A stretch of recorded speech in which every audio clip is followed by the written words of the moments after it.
Bonjour et bienvenue pour cette 14e édition de Un jour, un comics. 14e jour d'affilée qu'on se voit un peu tous les jours. Vous êtes de plus en plus nombreux à regarder. La première émission a été vue 1700 fois. Les autres sont autour de 1000. Les dernières sont autour de 600, mais à force, elles vont être vues. Voilà, c'est un rendez-vous quotidien qui commence à prendre forme. Je suis ravi. En tout cas, bienvenue. Aujourd'hui, nous allons parler évidemment du relaunch Marvel, puisque c'est au cœur de tous les débats et c'est vraiment la chose qui nous intéresse en ce moment. Tous les titres que je vous présente sont sponsorisés bien entendu par Original Comics et sont disponibles sur originalcomics.fr. Je vous invite à jeter un œil dessus. Aujourd'hui je vous parle de Spider-Gwen, ce personnage complètement bizarre. Spider-Gwen, issu bien entendu du Spider-Verse, créé un petit peu par hasard dans le prélude du Spider-Verse qui s'appelait Age of Spider-Verse par Jason Latour et Robbie Rodriguez. Alors Jason Latour, vous le connaissez parce que il est dessinateur et scénariste. Il a scénarisé notamment Wolverine and the X-Men après Jason Aaron, et avec Jason Aaron il a dessiné Thousand Bastard qui paraît chez Urban Comics. Voilà, vous connaissez tout. Robbie Rodriguez est un dessinateur, je crois que j'avais jamais rien vu de lui.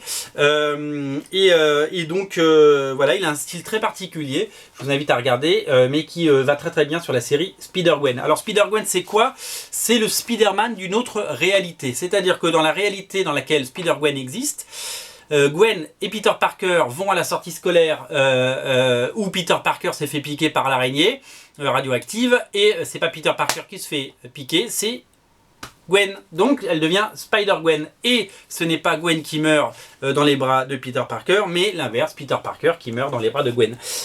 Tout comme on l'apprend dans la récap page. Voici la récap page. Ça c'est super chouette parce que moi j'ai complètement zappé la série d'avant. Alors ça paraît chez Panini en VF en janvier, le premier tome de Spider-Gwen.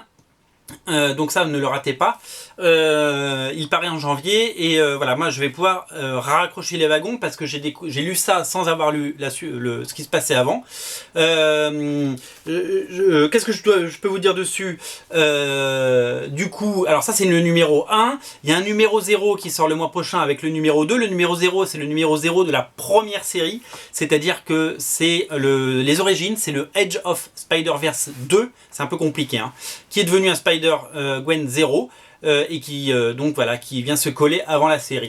Donc vous pourrez raccrocher tous ces wagons là, justement. C'est toujours compliqué chez Marvel. Enfin voilà, Spider-Gwen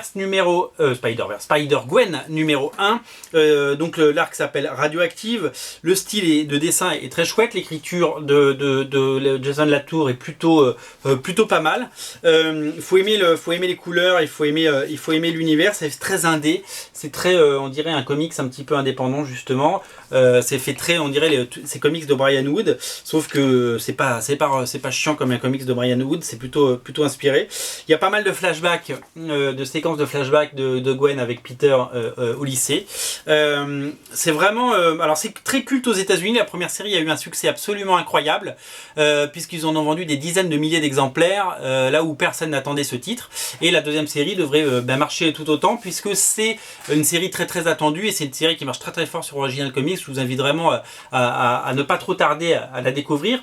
À noter qu'il y a une pléthore de variantes cover. Il y a la cosplay variante, il y a celle de Nick Bradshaw qui est absolument géniale. Allez la découvrir sur originalcomics.fr. Bruce Timm en a fait une aussi.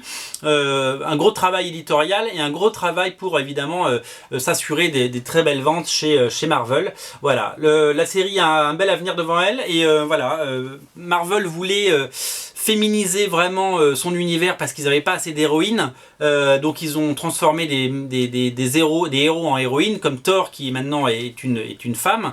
Là il n'y a pas eu besoin de remplacer Peter Parker, ils ont créé un autre personnage d'une autre dimension, et ce personnage est très vite marqué les lecteurs, et a très vite comment dire, voilà, elle est tombée dans le cœur des fans, et elle a aujourd'hui beaucoup de fans, et tous les dessinateurs, c'est un personnage qui est très demandé en convention par tous les dessinateurs qui font des sketchs, et c'est un personnage qui inspire beaucoup de dessinateurs. Moi je suis beaucoup de dessinateurs sur Facebook, et tous les dessinateurs de Microme à justement Nick Bradshaw à J. Scott Campbell, ils dessinent tous Spider-Gwen, Humberto Ramos et compagnie, parce que c'est un personnage qui est devenu culte en quelques épisodes seulement. Elle n'a pas beaucoup d'épisodes au compteur, mais bravo, c'est un succès éditorial, et c'est une très bonne idée de la part de Marvel. Voilà, le numéro 1 est disponible sur originalcomics.fr. Je vous vous invite vraiment à jeter un œil dessus. C'était la 14e émission de Un jour un comics. On se retrouve demain avec un autre comics issu du relaunch Marvel. D'ici là, eh bien, regardez les autres émissions si vous les avez ratées. Et puis, il y a plein d'autres choses à regarder sur la chaîne. Et sinon, rendez-vous sur comicsplace.net. Salut! C'était la 14e. Salut!